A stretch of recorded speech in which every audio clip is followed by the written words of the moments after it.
بسم اللہ الرحمن الرحیم۔ السلام علیکم ورحمۃ اللہ وبرکاتہ۔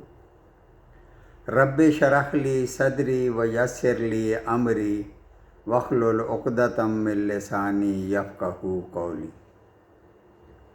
ترجمہ قرآن مجید کا سلسلہ آگے بڑھاتے ہوئے آج ہم سورہ ہود کی آیت نمبر 96 سے 109 تک کا ترجمہ پڑھیں گے۔ آیت نمبر 96۔ اور یقیناً ہم نے ہی موسیٰ علیہ السلام کو اپنی آیات اور روشن دلیلوں کے ساتھ بھیجا تھا۔ آیت نمبر 97۔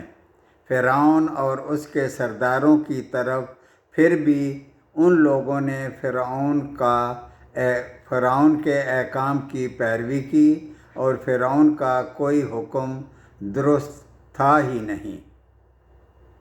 آیت نمبر 98۔ وہ تو قیامت کے دن اپنی قوم کا پیش رو ہو کر ان سب کو دوزخ میں لا کھڑا کرے گا۔ وہ بہت ہی برا گھاٹ ہے جس پر لا کھڑے کیے جائیں گے۔ یعنی فرعون جس طرح دنیا میں ان کا رہبر اور پیش رو تھا، قیامت کے دن بھی یہ آگے آگے ہی ہوگا اور اپنی قوم کو اپنی قیادت میں جہنم میں لے کر جائے گا۔ آیت نمبر 99۔ اور ان پر تو اس دنیا میں بھی لعنت چپکا دی گئی اور قیامت کے دن بھی برا انعام ہے جو دیا گیا۔ آیت نمبر 100۔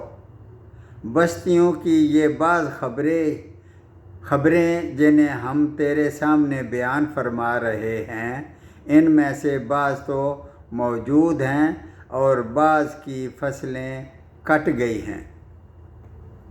آیت نمبر 101۔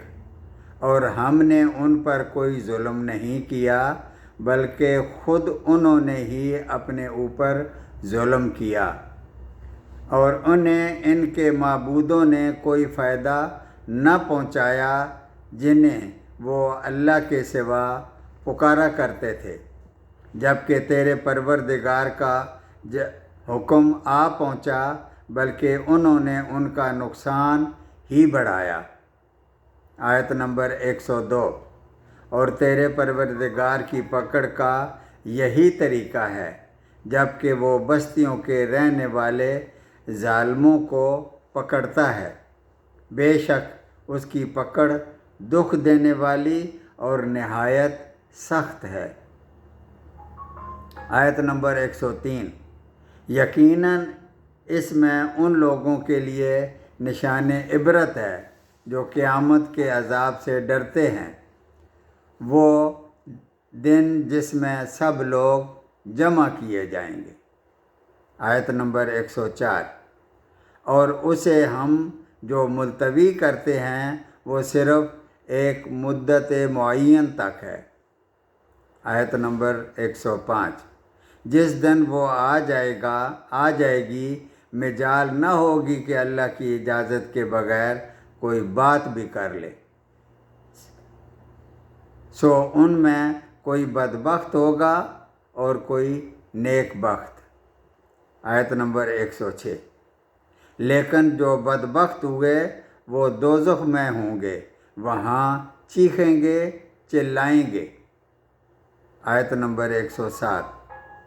وہ وہیں ہمیشہ رہنے والے ہیں جب تک آسمان و زمین برقرار ہیں، سوائے اس وقت کے جو تمہارا رب چاہے۔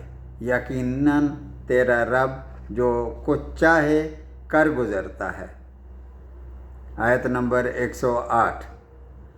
اور لیکن جو نیک بخت کیے گئے وہ جنت میں ہوں گے، جہاں ہمیشہ رہیں گے جب تک آسمان و زمین باقی رہے، مگر جو تیرا پروردگار چاہے۔ یہ بے انتہا بخشش ہے۔ آیت نمبر 109۔ اس لیے آپ ان چیزوں سے شک و شبہ میں نہ رہیں جنہیں یہ لوگ پوج رہے ہیں۔ ان کی پوجا تو اس طرح ہے جس طرح ان کے باپ دادوں کی اس سے پہلے تھی۔ ہم ان سب کو ان کا پورا پورا حصہ بغیر کسی کمی کے دینے والے ہیں۔ صدق اللہ العظیم۔